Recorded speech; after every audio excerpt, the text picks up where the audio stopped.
WNST, Towson, Baltimore, and AM 1570. We are Baltimore positive and continuing our wise conversations out here. I got to tell you, this is a guy I haven't had on a couple weeks.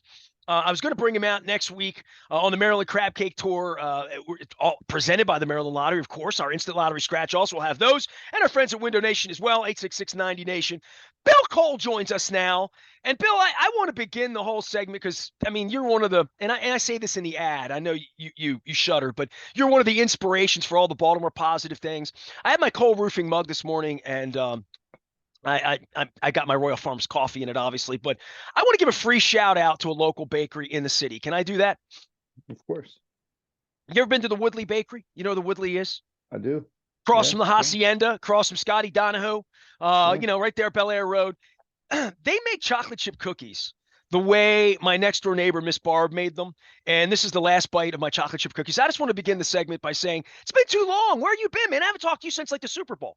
So the Woodley Bakery was like part of my childhood because I gotta remember how far up Bel Air Road it is. It's between Moravia and like Frankfurt. Right. No, it's a little north of Frankfurt, but go ahead.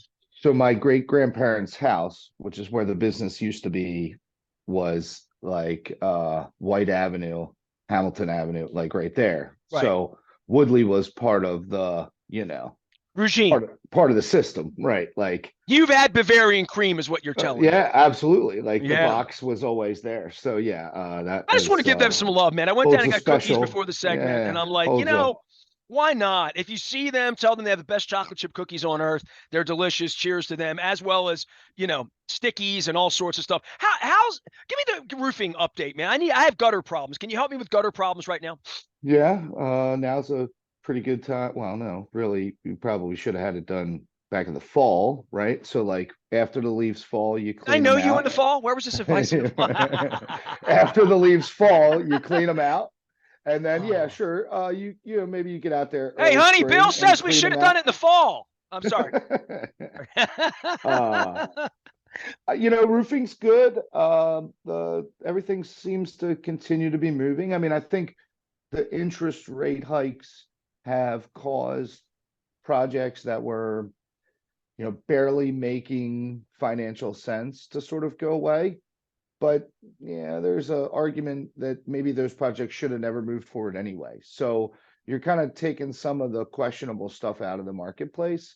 The local municipalities and federal government, everybody keeps spending money. So I think it's going to continue for a while to be pretty good. And solar continues to just be bananas and,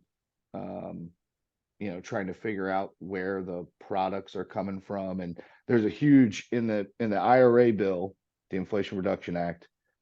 There's sort of like this bonus if you can buy domestic. So there's this big push, right, of like trying to figure that out. Domestic supply is not big enough to really service everyone. So we got away from that like after Reagan, didn't we? Let's just buy everything from China, right? Like that has certainly changed. If there's anything after Trump that might be good, that is there is a feeling that, well, we should be buying from each other. That's not a bad idea. You don't need to kick everybody else in the world to say that we're number one, but finding ways to manufacture things to create jobs is just that's been on my mind all of this century. And at least the more I talk with people like you who buy big things, as my old man worked at Bethlehem Steel, right? You know what I mean? Bethlehem Steel went away. Well, the steel didn't go away. Where we started getting it from, right? No, I mean, I think there has been a growing momentum towards what do they call it? Onshoring our manufacturing, right? I think that's the fancy, TV word they make picked, it here, but made in America. Right.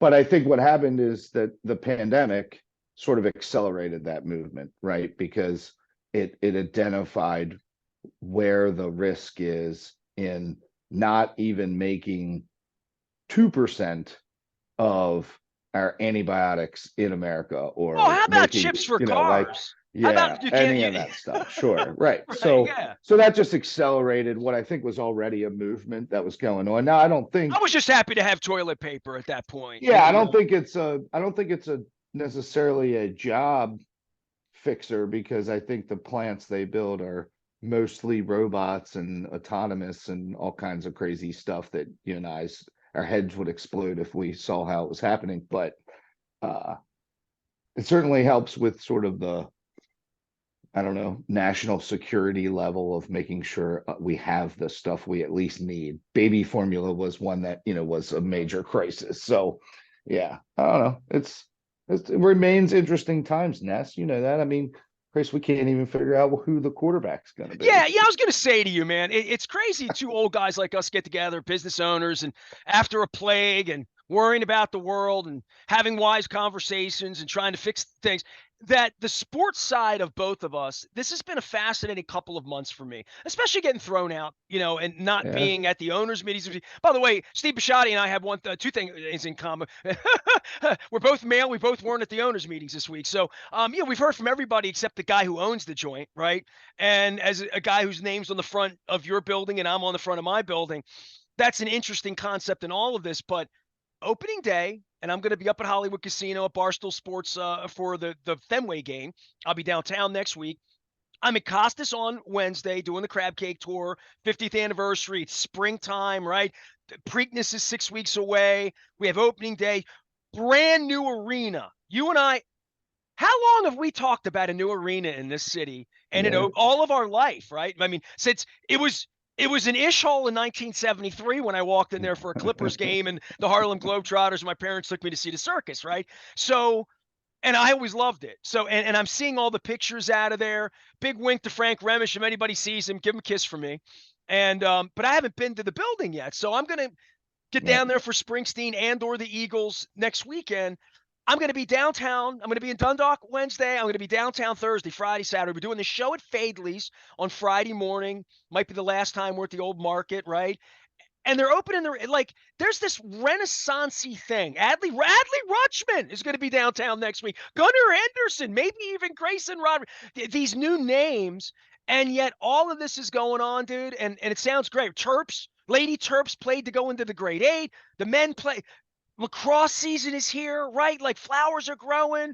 It's Dude, it's Lamar, right? Like how heavy all of that's going on, but none of it can get any oxygen because this Lamar thing's fascinating. I haven't talked to you about it in a month. Lay it on me. What do you think? If you're the caller, what are you saying right now? Well, I'm going to attempt to be more intellectual than most of the callers that you've complained about to me for the past 10 years. So I think I can confirm, like, people ask about it. I don't know why they ask me. I don't know why I talk, you know what I mean? But it is like a topic that has come up in circles that you would otherwise not even, football wouldn't even be a thing. Well, you can imagine to me, everywhere And I people go, want to people talk go up to about it. me. Right. And Well, they that's what want I a mean. I'm not 30-second you. soundbite. What do you think's going to happen? I'm like, I spend all day talking about this. I can't give you a 30. It's Right. really complex. Right. That's the intrigue in all of this, that it's not, this isn't simple. Even if Lamar might be simple, this isn't simple. And I think there still remains lots of misunderstanding about how things work. So maybe you can clean up a couple things for people, because I'm always shocked at maybe the things that we think we know or the things that we don't know. So I can't afraid, address all the ignorance that I see on social media, right? Like, right? all I So can say is I do this thing over at WNST, and we right, have this guy named Luke check Jones in. that does this thing, and we talk intelligently. And I only bring intelligent. I mean, Dennis knows more about football than half the sports writers I've met, right? Like, so, like talking to people about industry agents, Right, salary caps, capology, how the league works, how these billionaires think, how the union's going to think, what the original sin of that fight is all about, all of it. And I've tried to get every angle from Lee Steinberg and from Chad Wiesling, who are agents. right. I've gone around all of this. At the end of the day, this really is about managing expectations, right? Like Lamar thinks he's worth more than anybody else thinks he's worth right now.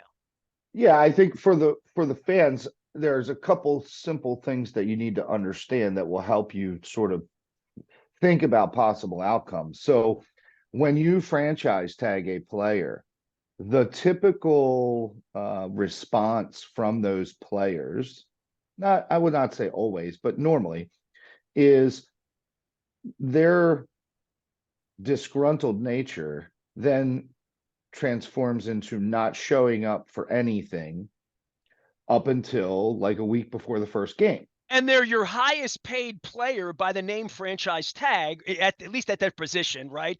Right. And they are the least motivated, and you're getting the least amount of true effort, right? Right. Involvement, all in, buy-in. You're getting more from the taxi squad player who's down in the Right. gym every day working hard than you're getting from that person. And that's 32 Right. teams, right? Right. And then the reason that they show up for the first game is because, and this is where I need clarification, they get 16 paychecks, Correct. right? 17. And oh yeah, I'm sorry, you're right. Yeah. Newfangled world, There's no 17. more 8 and Sorry. 8. You either Right, 9 and 8 or 8 and right, 9. right. Or 8, 8 and So, 1. right. So you post for the games because you don't get paid if you don't show up for the games. Is that That's correct? correct. That is Right. correct. See, and that's a piece that like no one really understands.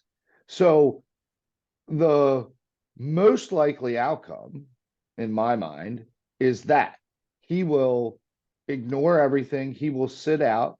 They'll And say I'm good for $2 million a week from September 1 until I get hurt again. And the Yep. minute I break my pinky, winky, winky, dinky, dinky, I'm good. I don't play at 90%. I mean, come on, I can't Correct. play at 90%. Correct. So you'll get him for I You get mean Roger Dorn. in his right. But when some level, 15% of the time Lamar's brain's going to be reminding him that he still is trying to get the 250 million. So I got to go out. Maybe I pick the games against the weaker teams or whatever, but I got to show everybody what I'm made of so that I can still try and get a trade and try and get moved out to get the money I want. So I think that's the most likely outcome. So if that's the most likely outcome, how does John Harbaugh go back in the building today and find that acceptable? He doesn't. I think they say it's just time for him to go. Like, he's not going to win us a Super Bowl next year like this. You know what I mean? Really? Is he really going to win us a Super Bowl? I mean, listen, the Ravens Kevin Burns said this in my ear, going back to Anthony Pleasant in 1996. We like pissed off players. When a player's pissed off, they play harder. Right. Okay. I don't know you're getting that from the $32 million guy. That used to be the case, right? Playing for the next contract and all that. Dude, if the kid was playing for a contract, if he had an agent, he would have been back on the field playing football in January, even losing, because it would have shown more heart than whatever the hell we saw, and I've said this out loud. I don't know if you've listened to the show this week because I know you've been in and out. I've said this 5 times on the air this week, but if I'm an owner, any owner, a smart owner, a dumb owner, a mean owner, a Jerry Jones owner, a Arthur Blank, I'm an owner of a business. I've sat and interviewed 1,000 people. I've hired and fired. The first thing I would say to him is, young man, come on in. Nice to meet you, Lamar.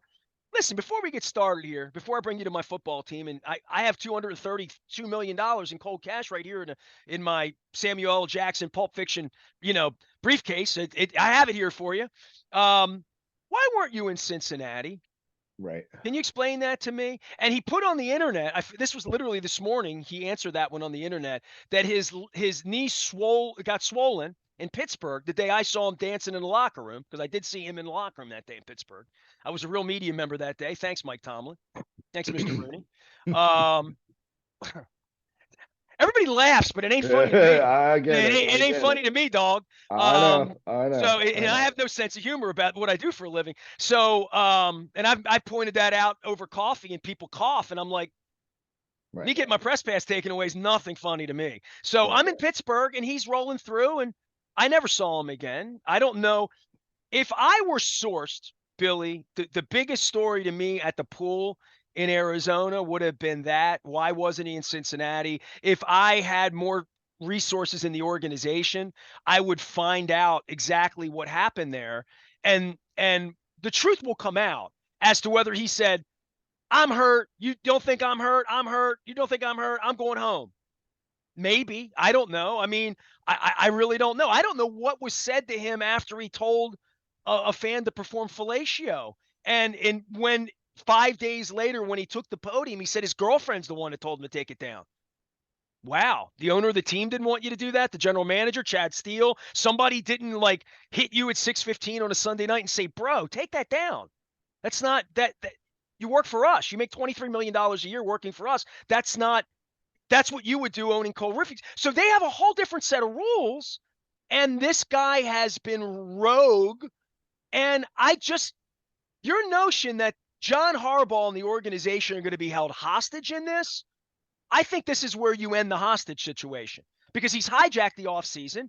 You know what I mean? Like, I think there's been so much upheaval. I don't think if I own the place, I can bring him back, no matter how great he is. I had great radio show hosts here. They're all at 105.7 being great right now because we couldn't figure out how to work it out. And if you can't work it out, you have to end it. How much did we overpay Angelor to come be the newest retread wide receiver that the Ravens have? Like, how, as a wide receiver, how can you even sign here when you know the quarterback issues we have? Like, I saw something this morning or whatever, Odell, we've been talking to Odell. Really? Like, you really think Odell's going to come here? I mean, the only way and Odell play with comes Tyler here, Heineke or whoever they trade for. The only way Odell Beckham comes here is because they overpay him by millions of dollars, right? That they don't have right now. The only way they'll have it is if they don't have Lamar. The only way they're going to have cap space is if they don't have Lamar. And they're never going to get peace with this kid, right? Like, I don't. They're negotiating. What are they negotiating? Well, don't forget. So you're going to reward him after all of this? Right. Really? Are they going to do that? Right. No, it's all about trying to get the most they can out of the trade, which will ultimately be very disappointing, whatever, especially if I take where you're going. It's going to feel like the Eddie Murray trade. We're going to get one Bell and enough's enough. Whatever, give me, 2 bags of balls and $1 million and we'll give you whatever it is. It's going to be disappointing. Dude, the head coach was so pissed off last year at him that he texted me to tell me how pissed off he was that Lamar wasn't at practice last year. John Harbaugh texted me and told me what I tweeted before I was thrown off of Twitter after tweeting about Lamar was right. So I don't know what else to say. Coach. John was upset with him for not being a leader. Forget quarterbacking and sweating. Dude, you're a part of the team. You're the leader of the team. Right. You want to go upstairs and get the boss to give you $250 million. Be down here working, or show up, be present. You're a leader. Be worthy of what you're asking for, not just on the field, but off the field. Right. And that's the management side. That's the grown-up in me. Does John retire? No. Or at least change jobs? Really? So you think John has enough? John's going to endure 4-14 or 4 right, and rebuild this thing and spend 10 years trying to get back to the glory. Depends how much he likes Eric. Depends how much he likes Steve. Listen, I'm not convinced Steve's keeping this football team. Right. Hold on. Steve feels absentee. Sashi. Chad Steele and Sashi are going down and picking up $600 million from Governor Hogan 3 days before he's hightailing it off to his false president run. Like, all of this has happened in the last 90 days. We've heard from everybody but the guy who's writing the check. Even if we just for a minute, which I know you won't mind, bring it back to your personal situation. Oh, please don't. But go ahead. That reflects on John. I think the Harbaughs. John Harbaugh's a liar. John Harbaugh is a liar. John Harbaugh has lied to me. Eric DaCosta has lied to me repeatedly. Steve Bisciotti, the disappointment I have in Steve Bisciotti is palpable, but the fact that he doesn't show up and he's nowhere to be found and there's no reporters to even ask where he might be. Like, it's an amazing thing because we've heard from everybody. I don't care what Eric thinks. I don't even care what John thinks, although I do, and it's pretty apparent to me. John doesn't want the kid around anymore, and John is smile effing him, right? He threw a load in John's eyes on Monday morning, dude. Like John was walking up to sit down at the table where I have sat next to him for the last 18 years, and I wasn't there, and I'm watching it on the internet, and I'm watching NFL Network, and the tweet from Lamar happened the minute John appeared on the screen walking to the podium to sit down for this breakfast thing that I've been a part of. And that tweet appeared, and now the whole national media has descended upon John. And John, for 28 minutes, pretended that Lamar never asked for a trade. I mean, he's sitting there basically not even acknowledging But do you truth. think that John Harbaugh is the type of person who doesn't get uncomfortable, disappointed, frustrated when he chooses to lie? Like, do you think it bothers him on some level as a human being when he lies? I don't know. No, I haven't. No, no, no. I maybe I used to think that in regard to football issues until they bled over into real life lawful issues, See my see and my ethical and guess, integrity issues right? above and beyond. I don't want you to know how injured my quarterback is. Well, That's a cat and mouse game about football. Things that involve real life are you can no, no. let's just well, but separate the two, right? And So I have no problem saying on bad the radio what I would say to John Harbaugh to his face. bad behavior, I understand. Bad Yeah. behavior isn't necessarily like I recognize the opinion around the behavior. What I'm saying is that he doesn't have to feel good about it. He still chooses to do it, which is a problem, but he might not feel good about it. And that's the sort of thing that goes under the radar with why he would leave the team, why he would choose to not coach here anymore. Is like, look at all the dumb stuff. In addition to the football, look at all the dumb stuff I have to put up with because Oh, of the I have a way you feeling all Sashi behave. Brown's on another side of the building from Eric and John. And I don't Yeah. know that because I've been thrown out. But if it was kumbaya and good, I'd be in there and reporting like, no, no, no. Sashi and John are good. Sashi and Eric are good. I don't know. They've thrown There's me so out. much They noise. There's the so much problem is they have a noise. really poor PR director. So this is where Yeah. I can throw Chad Steele over the edge because I'll say this. John sat down and began that thing. I've been in that room, dude. I know what that room is. It would have been very easy for Kevin Byrne, who's respected, to go over to John and say, "Hey, fellas, can you just give us 1 minute? I need to grab John. We've had a situation here. Pull John away from the cameras into the back. Say to John, Lamar just tweeted this. It's 4 tweets. He's outed that he asked for the trade. I just want you to know. So why don't we just put the honest on this and go back out there and just say, yeah, he asked for a trade March 2nd. We're trying to figure it out. I really don't have answers for you. We're trying to figure it out. Like John, they John has been the PR director for a long time. John says what John says. Nobody's going to tell John what to say. Like, oh, probably one of the reasons Kevin's down on the golf course at this point, right? So John sat there, and I'm not on social media, dude. I'm a reporter, and I have pictures of tweets you've sent me. So, like, stop, basta, stop that. There is a thing called social media. Your quarterback has 1 million followers. He just tweeted that he told you he wanted out on March 2nd. Now respond to truth. Wait, it's a press conference. Everybody in the league is here. Just let's get current. Let's just get fans are watching. You have customers. Does the owner care that the owner doesn't care if there's customers? He's on a golf course. And his quarterback's in limbo, and everybody around the city, everybody around the sport is trying to find some certainty. And the union screaming collusion. The kids down in Florida making gym commercials. I mean, it reminded me of John Bastow, didn't it? Does it remind you? It's like cable late night TV, you know. I, so instead, the face of the organization and the only press conference they're going to have before something called a liars luncheon, and then the draft is the coach sitting there smile effing all the media and acting like la la la, like he's in fantasy land. Like I wouldn't have allowed that sitting next to him. The first question I would have said is, why wasn't he in Cincinnati, and how can you make that right? I mean, they don't want questions from me. That's why I wasn't there. I always think that coaches want to coach, and everything else that isn't somehow related to coaching is really just the crappy part of their job. That's true, except it's not true in the case of Billick and Gruden and people that have a different business perspective or outlook. Sure. If you're a ball coach, I would agree with that. For ball coaches and jocks and like all that, they don't have time for any of this, really. I think that's what the Harbaughs are. I think they've had but to coaches teach are also themselves. teachers. The first time I sat with Marvin Lewis, Marvin's like, "Don't call me a coach. I'm really a teacher." And you'll see that. You'll learn that about football. It's a classroom game. And this is what he told me, and Jimmy Schwartz was in the corner of the room. And from that moment forward, I never really thought of him as anything other than a man who could teach me something.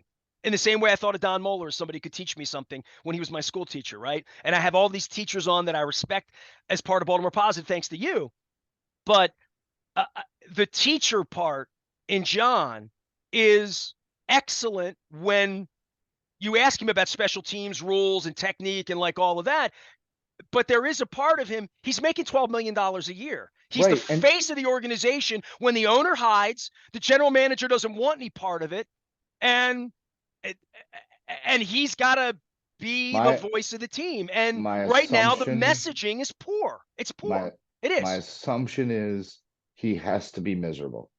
So if deep down inside, there has to be some joy that comes out of being a teacher of football, right?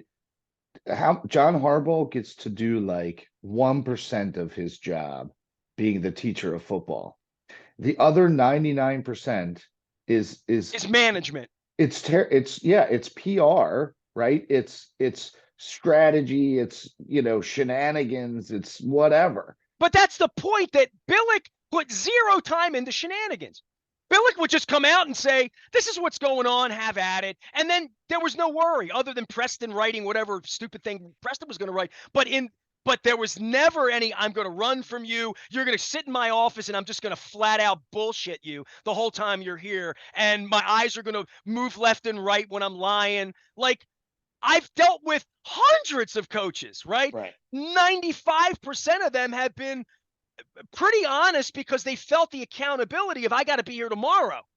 They're not a guy that comes and cuts a tree down and goes away and you don't have to worry about him anymore. I mean, part of being a coach and a leader is the accountability of the honesty, integrity that you want everybody to buy into, not shenanigans. Like, that's the point. As a journalist, it's my job to call bullshit on shenanigans. And right now, there's more shenanigans going on than there is truth.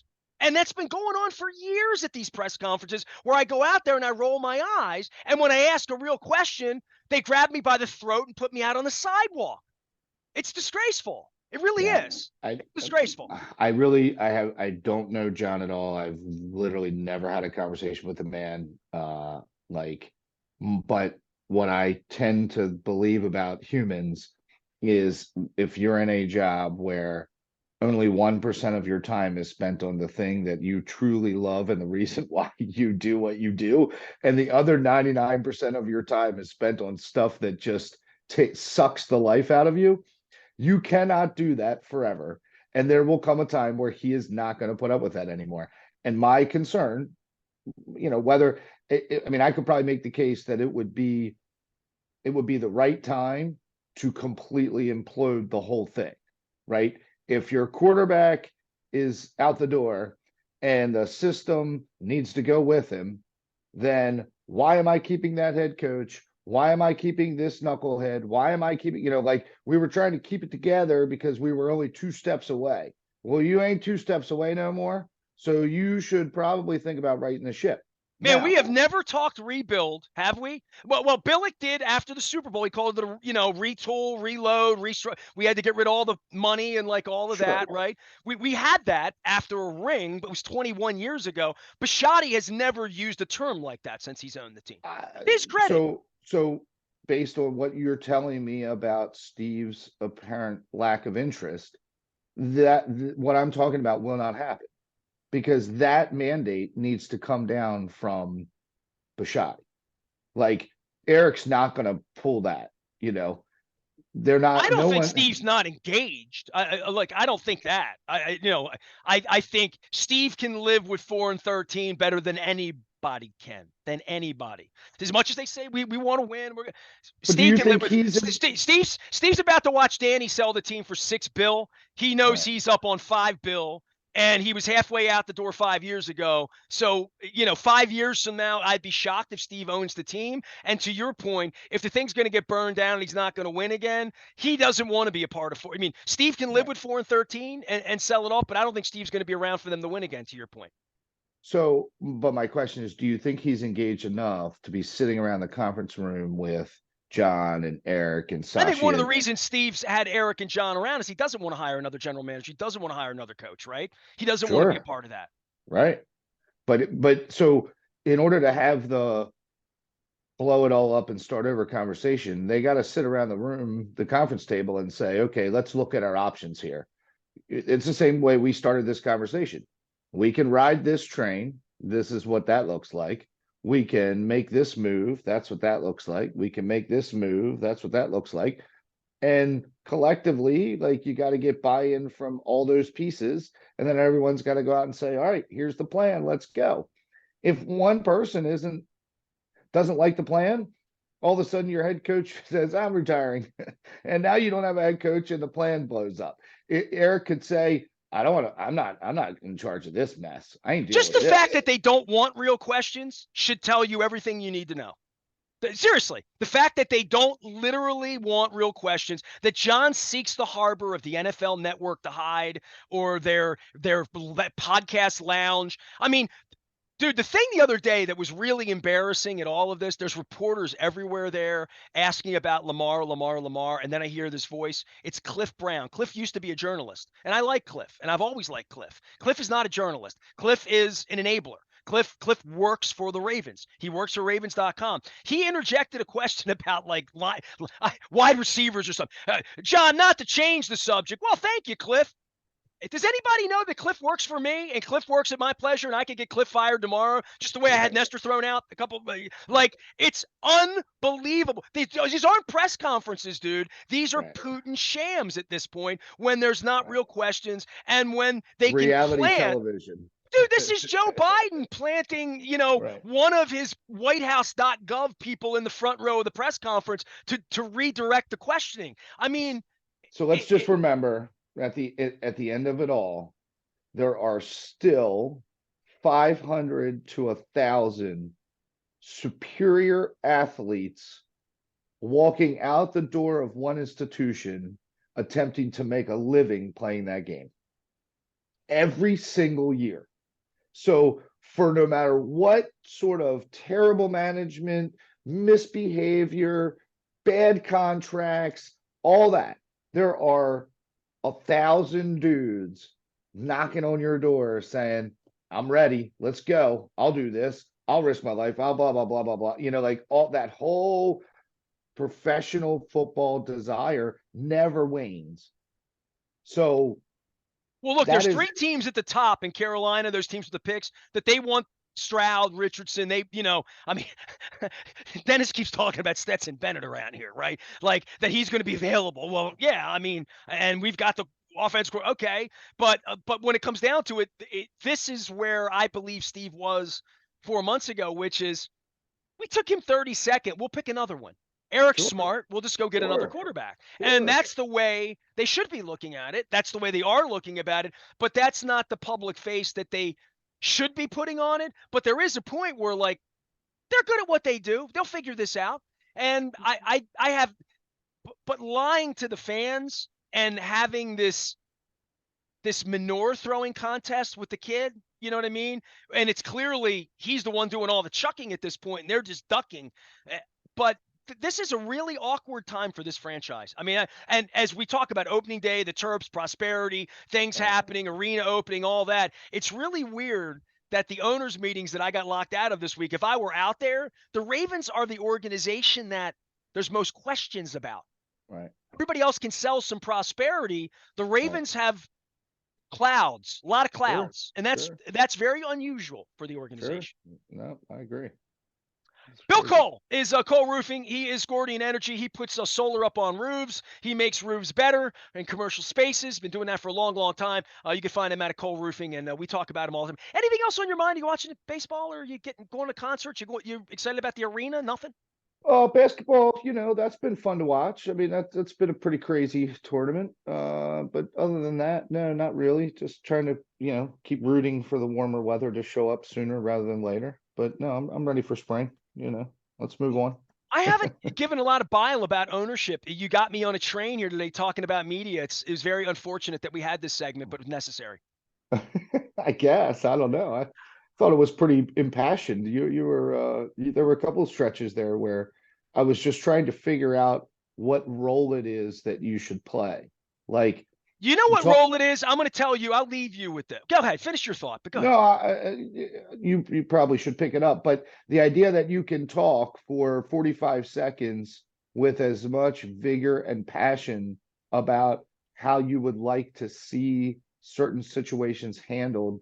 And I know from, spending the time together that we do, the amount of thought, and how you think about things. But you're sitting next to this man who makes $12 million a year, who would have you thrown out on the street and did, who is lying to everybody, who's sitting there smile effing the media, pretending that we're in Wonderland at a press conference. And I just, somebody's got to call bullshit on that. So somebody, even if I'm sitting 3,000 miles away, somebody has to do that, because what they're asking, they're demanding. Chad Steele is demanding that I parrot their lies.